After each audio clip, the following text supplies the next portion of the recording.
Infinity in Blue, written by Parker Avrile, narrated by Piers Ryman. Sometimes he had trouble remembering what he was supposed to know and not know. Maybe all 10-year-olds have that trouble. "Was Daddy an astronaut when I was little?" he asked.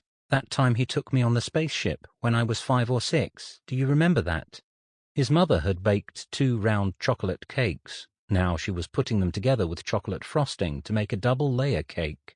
But the spatula went still a moment. She looked into Stoney's face. "That was a movie, son." "No, I was there, remember?" But his mother hadn't been there. It had been Stoney and a much older man. His father had to be, but he wasn't looking at the man. He was looking outward through the ship. It wasn't like the metal space stations you saw on the news. A secret project, then? A ship made all of glass, a special glass hardened against the dangers of outer space. So many stars under his feet when he looked down, so far away. Space was very dark in that direction. He got dizzy, backed into his father's legs for safety, to keep from falling. Looking straight ahead and a little upward, you were looking into a more crowded region of space. 3 blue stars entangled in the pale blue light of a nebula as wispy as a cobweb, their destination. Stoney felt dizzy. She was right, it must have been a movie. It was 1996. Men walked on the moon long ago, before Stoney was born, but they'd lost the technology now, and no one seriously thought they'd do it again.